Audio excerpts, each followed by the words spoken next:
దిక్కులో కటాయే లోకమంతా రంగులాయే రేయి పగలు ఏకమాయే ప్రాణమంతా పండగాయే మన్ను నిన్ను బియ్యాన్ని పొంది నిండు అందాలు చింది గుండె వాకిళ్ళు తెరిచే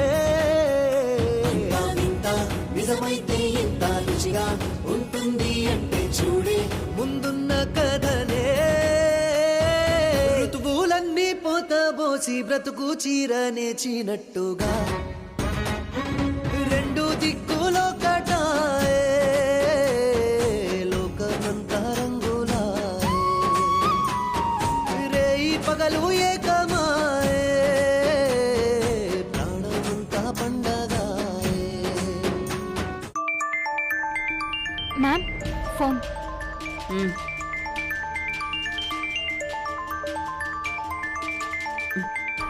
అక్క ఫోన్ చేస్తుంది. మ్యామ్ ఫోనా? మేడంకి డాడీ గురించి తెలిస్తే అంత దూరం నుండి ఇక్కడికి రాలేక అక్కడ ప్రశాంతంగా ఉండలేక బాధపడుతుంది పిన్ని. చెప్పక్క. మార్నింగ్ మెసేజ్ చేశాను. Is everything fine? అక్కడ అందరూ బాగున్నారా? ఇక్కడ వద్దు పిన్ని ప్లీజ్. ఇక్కడ అందరూ బానే ఉన్నారక్క. Everything is fine. చెప్పు శాంభవి, ఇంకా అక్కడ విశేషాలేంటి? ఏం లేదక్క. కొద్ది రోజులు మన ఇంటికి వెళ్దాం అనుకుంటున్నాను. ఒకసారి వెళ్ళమని నేనే చెప్దాం అనుకుంటున్నాను. నేను ఎప్పటి నుంచో పిల్లలు ఎలా ఉన్నారో ఏం చేస్తున్నారో అని ఆలోచిస్తున్నాను. వీలుంటే నువ్వు కొద్ది రోజులు అక్కడే ఉంటే నాకు కొంచెం మనసుకి ధైర్యంగా ఉంటుంది. తప్పకుండా వెళ్తానక్క. నువ్వేం టెన్షన్ పడకు. నువ్వు వచ్చేసరికి ఉన్న సమస్య లేకుండా చేస్తాను. Thank you very much Shambhavi. Bye. అన్నిటికన్నా ముందు ఈ ఫ్యామిలీకి ఆ సరస్సు ప్రాబ్లం లేకుండా చేస్తాను. అవునవును, నువ్వు చెప్పిందే కరెక్ట్. ఆగమ్మా, ఎక్కడికి? మా నాన్నగారిని కలవాలండి. సిఐ గారు ఉన్నారు, ఎవరిని కలవకూడదు, వెళ్ళిపో. ఎక్కువసేపు ఉండనండి. మా నాన్నగారికి అమ్మవారి తీర్థం ఇచ్చి వచ్చేస్తానండి. నిన్ను పంపిస్తే సిఐ గారు కోప్పడతారమ్మా. ఒక్కసారి మాట్లాడి వచ్చేస్తానండి. కావాలంటే సిఐ గారిని నేను వెళ్ళి అడుగుతానండి. సరే, వెళ్ళి తొందరగా వచ్చే.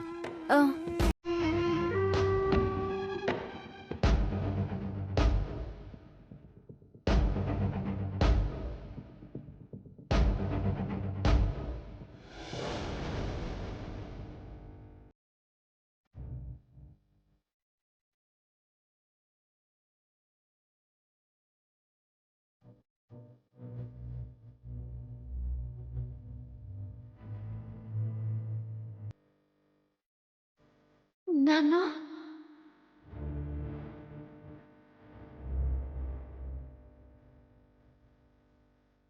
నాన్న, మళ్ళీ ఎందుకు వచ్చావు? నాన్నని చూడ్డానికి కారణం అక్కర్లేదు కదా నాన్న.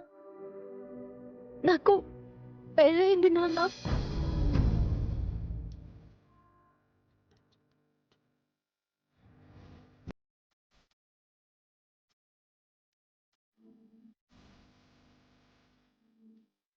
మీ ఆశీర్వాదం కోసం వచ్చాను నాన్న.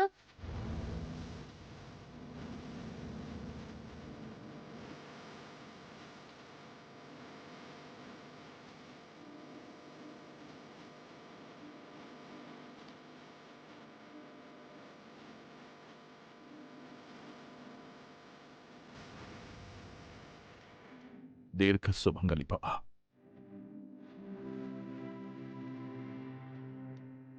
కన్న తండ్రిగా నీ పెళ్లి చేయలేకపోయాను. కన్న కూతురి తలపై 4 అక్షింతలు వేసి ఆశీర్వదించలేని దురదృష్టవంతుని, నీ పెళ్లి కూడా చూడలేని ఈ అసమర్థుని క్షమించమ్మా, క్షమించమ్మా. మనం ఒకటి అనుకుంటే దైవం మరొకటి చేస్తుంది. దేవుడి నిర్ణయానికి ఎవరూ ఏమీ చేయలేం నాన్న. అమ్మవారి తీర్థం తీసుకొచ్చాను, తీసుకున్నాను.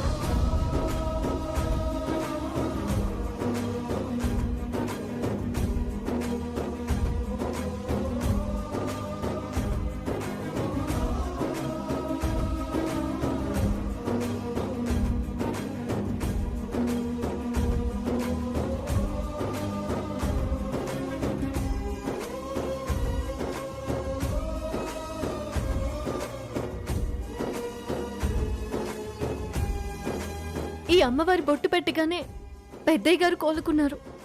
నువ్వు కూడా బయటకు వచ్చేస్తావు నాన్న, భయపడద్దు. తండ్రిగా నా కూతురికి నేనేం చేయలేకపోయాను. నా కూతుర్ని జాగ్రత్తగా చూసుకో బాబు అని అల్లుడికి అప్పగింతలు కూడా చేయలేకపోయాను. తల్లిదండ్రులు పిల్లలు బాగుండాలనే కోరుకుంటారు. మీ ఆశలే నాకు అక్షింతలు, ఆశీర్వాదాలు నాన్న. నా మెడలో తాళి కట్టింది ఆ రోజు మీరు చూసిన అబ్బాయి కాదు నాన్న. రాహుల్ బాబు గారితో నా పెళ్ళయింది. కానీ నువ్వు అరుణ్ బాబు గారి మీద కోపంగా ఉన్నావు. అతని కొడుకుతోనే నాకు పెళ్ళయిందని చెప్తే నువ్వు బాగా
నమస్తే మేడం.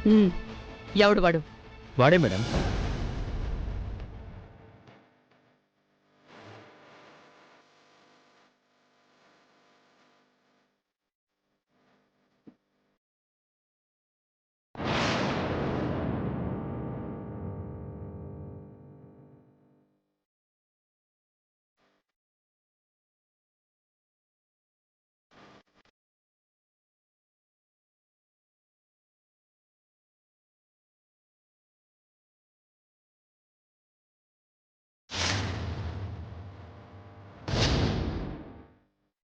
రేయ్, ఎవడా నువ్వు?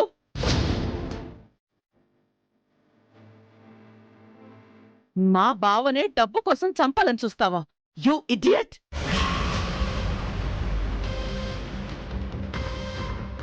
అంటే నువ్వు ఆయన మరదలు అన్నమాట.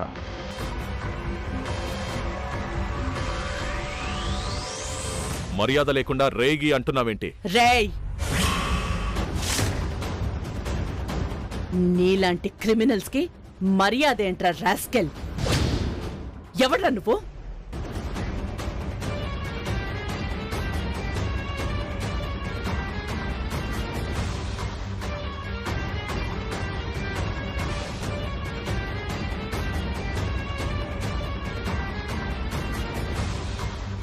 ఏయ్ నిన్నే ఎవరన్నా అడిగితే మాట్లాడవేంట్రా? సరసు తండ్రినని నేనే జగన్నాథాన్ని అని నాన్న చెప్పేస్తాడేమో. నేనెవరైతే మీకెందుకు? ఏయ్! చూడు పిన్ని, వీడు పొగరు చూడు.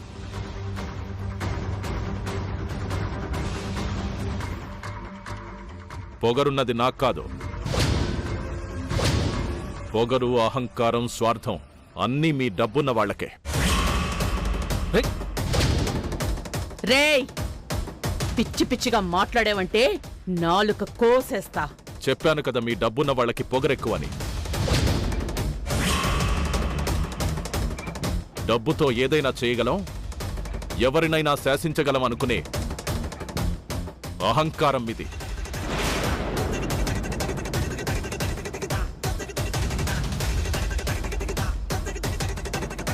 కష్టపడి సంపాదించడం చేతగాక మాలాంటి డబ్బున్న వాళ్ళని చూసి అసూయ పడతారా మీరు? మీ దగ్గరున్న డబ్బు మీరు కష్టపడి సంపాదించింది కాదు.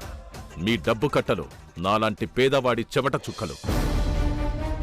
మీ సంపాదనకి మా రక్తమే మీకు పెట్టుబడి అని గుర్తుపెట్టుకో. నువ్వు దొంగవనుకున్నాను. నీ మాటలు వింటుంటే నువ్వు విప్లవకారుడివని అర్థమవుతుంది. మీరు నా గురించి ఏమనుకున్నా నాకనవసరం. ఉన్నవాళ్లను చూసి ఓర్వలేక డబ్బు కోసం దోపిడీలు హత్యలు చేసే నీలాంటి వాళ్ళని షూట్ చేసి పారేయాలి. ఇలాంటి వాళ్ళని అంత ఈజీగా చంపకూడదు పిన్ని. చేసిన తప్పులకి చిత్రవద అనుభవిస్తూ బ్రతుకున్నంత కాలం బాధపడేలా చేయాలి. అదే చేస్తాను. వీడు బయట ప్రపంచాన్ని చూసే అవకాశమే లేకుండా చేస్తాను. జైల్లోనే చచ్చేటట్టు చేస్తాను. మీరేమైనా చెయ్యాలనుకుంటే మీకు డబ్బు, అధికారం కావాలి. నాలాంటి వాడు ఏదైనా చెయ్యాలనుకుంటే గుండెల్లో ఉన్న ధైర్యం చాలు.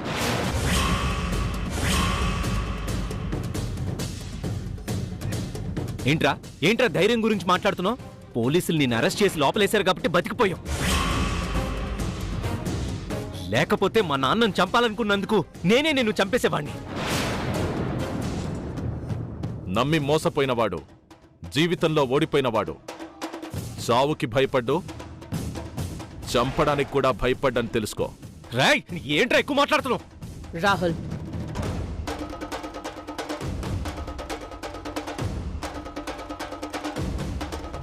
ఇలాంటి వాళ్ళకి మనమేంటో చేతల్లో చూపించాలి కానీ మాటల్లో కాదు. సిఐ గారు, మేడం. ఒకసారి బయటికి రండి. అలాగే మేడం.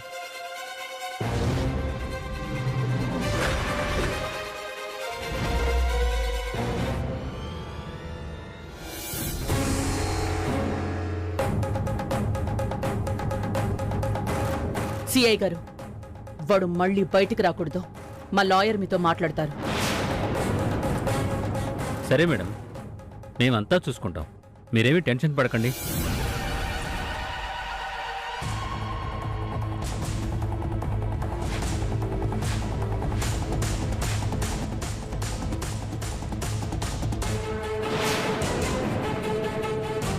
Okay madam.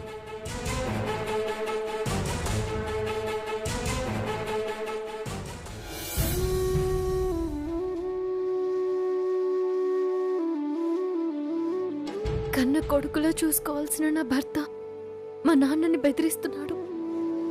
అల్లుడి క్షేమం కోరాల్సిన మా నాన్న నా భర్తతోనే విరోధం పెట్టుకున్నాడు.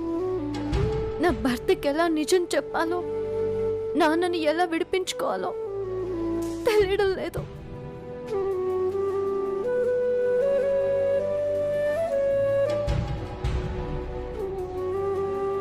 రాహుల్ బాబుకి తన తండ్రిని చంపబోయింది మా నాన్నే అని తెలిస్తే ఏం చేస్తాడో అని భయంగా ఉంది.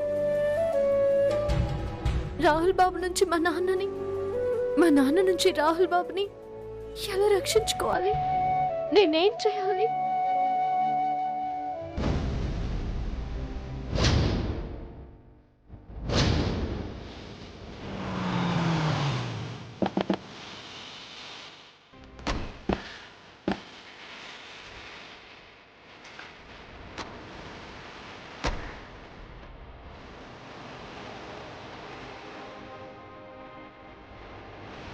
సరస్సు వెళ్లకుండా ఇంకా హాస్పిటల్లోనే ఉంటే ఇప్పుడు చాలా పెద్ద ప్రాబ్లం అయిపోతుంది. ఇన్ని కోప్పడింది కాబట్టి వెళ్ళిపోయి ఉంటుంది. ఏంటి ఆలోచిస్తున్నావు రాహుల్? ఏం లేదు పిన్ని, ఇక్కడ దగ్గరలో నా ప్రాజెక్ట్ పనులు అవుతున్నాయి. నేను ఒకసారి వెళ్ళాలి. నేను మళ్ళీ వచ్చేస్తాను పిన్ని. తేజ నేను ఉన్నాం కదా, మేం చూసుకుంటాం.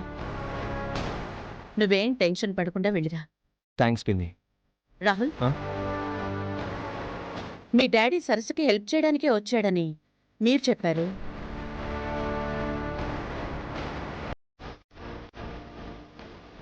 ఆ సరస్సు గురించి నీకేనా తెలుసా?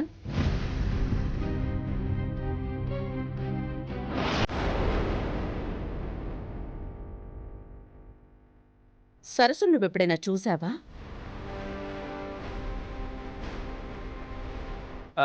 సరస్సు గురించి నాకేం తెలియదు పిన్ని. సరస్సు నేను ఎప్పుడు చూడలేదు. ఆ ఊరే నేను ఎప్పుడూ వెళ్ళలేదు. అలాంటప్పుడు ఆ సరస్సు గురించి నాకెలా తెలుస్తుంది పిన్ని?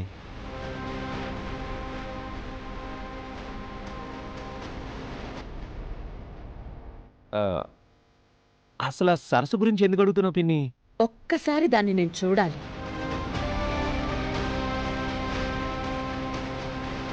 మీ డాడీ ఆ సరస్సుని మర్చిపోలేకపోతున్నారు. మా అక్క బావ కాపురం సవ్యంగా లేకపోవడానికి ఆ సరస్సే కారణం. మా అక్క వాగ్దేవి దాన్ని ఏమీ చేయకుండా వదిలేసింది. నేను మాత్రం అస్సలు అలా వదలను. దాన్ని ఏం చెయ్యాలో నాకు బాగా తెలుసు. నువ్వు ఆ సరస్సు గురించి పిన్ని, డాడీ దగ్గర అన్నయ్య ఒక్కడే ఉన్నాడు. నువ్వు లోపలికి వెళ్ళి పిన్ని, నేను అక్కడికి వెళ్తాను. సరే.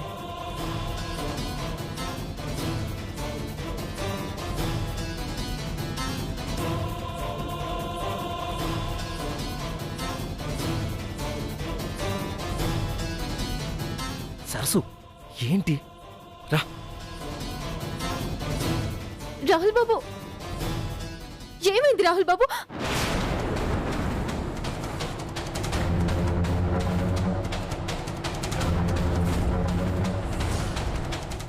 బుద్ధుందా నీకు? నిన్నిక్కడ చూసినందుకే మా పిన్ని ఎంతలా ఫైర్ అయిందో చూసావుగా. మళ్ళీ ఎందుకు వచ్చావు? పెద్దయ్య గారితో ఈ తీర్థం తాకిస్తే నయమైంది.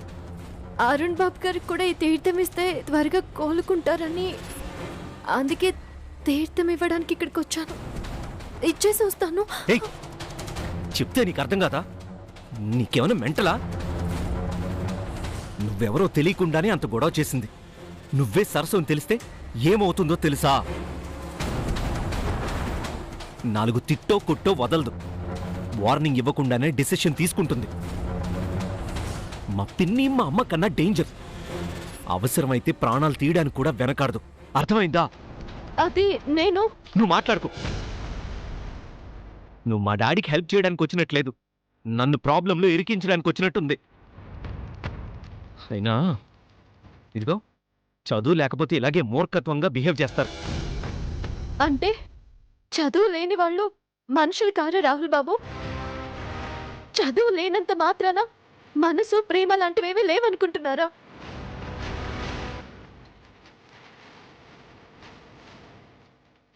ఇదిగో ఇదిగో ఇలాగే మూర్ఖంగా బిహేవ్ చేసి అర్థం లేని ఆర్గ్యుమెంట్లు చేస్తారు.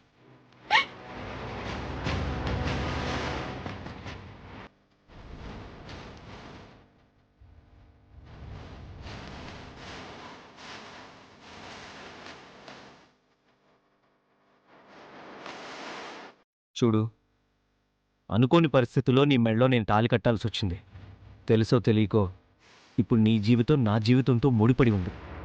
మనం ఏం మిస్టేక్ చేసినా నీ లైఫ్ నా లైఫ్ ఇద్దరివి రిస్క్లో పడతాయి. అర్థం చేసుకో ప్లీజ్. వెళ్దాం.